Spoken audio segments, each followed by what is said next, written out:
By the time the Red Army realized something was wrong, entire sections of the front had already frozen in place. Orders were still being issued.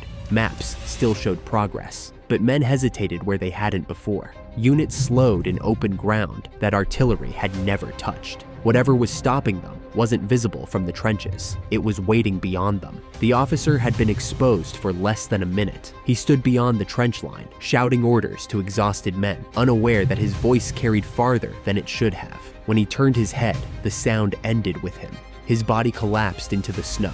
No one reacted at first. The men stared at the body, then searched the trees, then looked back at each other. No one had heard a shot. There was no direction to fire toward, only silence, heavy and unnatural, as if the forest itself had stopped breathing. Beyond the tree line, a German sniper remained motionless. He had seen this moment many times before. Someone would step forward to confirm the kill. They always did. And every time it happened, fear spread through the Red Army long before anyone understood what they were facing. It appeared in small hesitations, soldiers slowing in open ground, officers cutting inspections short, runners waiting for darkness before moving. On paper, nothing had changed. Maps still showed solid lines. The numbers still favored the Soviets, but momentum faded. What they didn't yet understand was that artillery and air power weren't responsible. This was the work of one man. Before 12 Soviet snipers were dispatched to eliminate him, it's important to understand how a single soldier disrupted an entire sector of the front.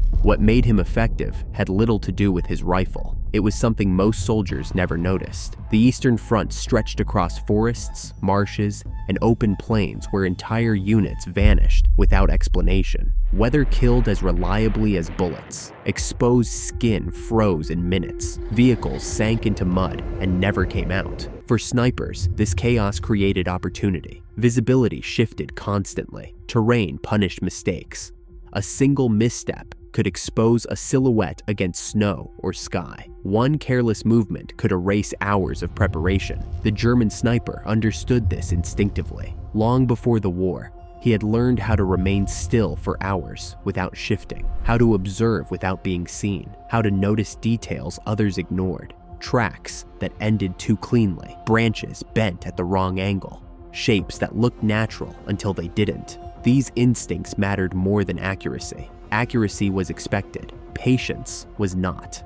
At first, his presence went unnoticed. A machine gun crew failed to report in. A runner never reached his destination. A sentry was found dead in a position considered secure. Each incident was logged, explained away, and absorbed into the background noise of war. Then, patterns emerged. The men who disappeared were not random. They were specialists. Officers, observers, machine gunners, men whose absence affected entire units. Replacements arrived. They didn't last. The sniper didn't fire often because he didn't need to. Each shot removed more than a single life. A missing officer meant confusion. A dead observer meant blind artillery. A silenced machine gun opened ground that had once been impossible to cross. The effect compounded. Soviet commanders noticed the pattern. Stopping it proved far more difficult. They sent their own snipers. Many were experienced, drawn from regions where hunting and survival were part of daily life. They understood camouflage, patience, and how to wait. None of it mattered. One Soviet sniper came closer than the rest, close enough that what followed would be remembered long after the war. To understand that moment, it's necessary to understand how the German hunted those sent after him. He understood Soviet sniper doctrine. When he realized he was being tracked,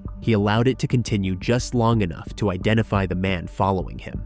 When a Soviet sniper fired, even once, the advantage shifted. Sometimes he used decoys. Other times, he waited for hours after identifying a likely position, refusing to act until certainty replaced instinct. Occasionally, he let men pass unharmed, knowing movement often revealed more than stillness. Sniper duels rarely came down to speed. They came down to endurance. The Soviet sniper had been tracking him for 3 days. He was patient, methodical, convinced he had located the German's position. He lined up the shot, controlled his breathing, and began the trigger squeeze. The round tore through the German's helmet covering and cut his skin. Blood ran into his eye, blurring his vision. He didn't fire back. Pain would fade. A missed shot would not. When the Soviet sniper shifted position, just enough to confirm his location, the German fired once. The duel ended with a single shot. Others would follow. None would come as close. Winter made him deadlier, not because it favored him, but because it punished impatience. He layered clothing to break up his outline and buried himself when possible, allowing snow to settle naturally over him. He learned exactly how long he could remain motionless before circulation became dangerous and pushed past that limit when necessary. Every shot had to justify the risk. As the months passed, his reputation spread. Soviet loudspeakers broadcast threats toward German positions. They promised retribution. They named him directly. They vowed to kill him.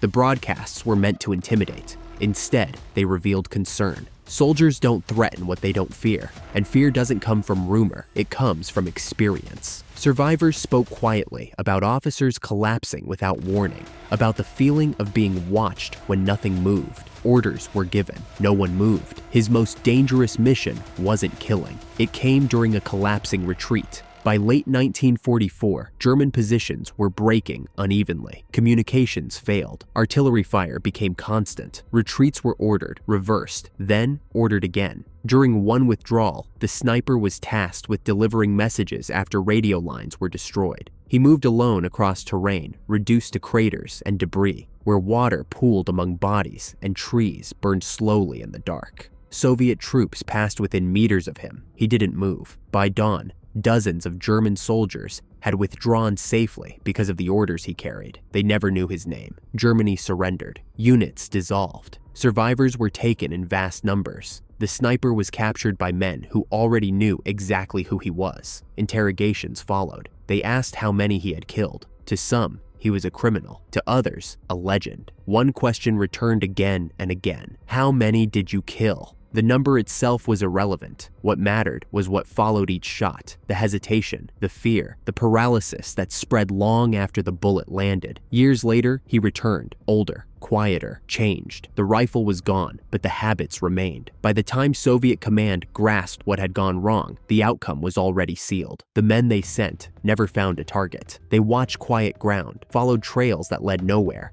and waited for shots that never came. The sniper had judged them long before they understood they were being watched. Their movements gave them away. The pauses, the routines, the brief confidence before hesitation set in. When fear arrived, it stayed. That was how he fought the war, not by chasing numbers, but by deciding when movement stopped. Orders were still spoken. Maps were still marked, but forward motion died in the space between breath and doubt. On the Eastern Front, bullets ended lives. Fear ended momentum.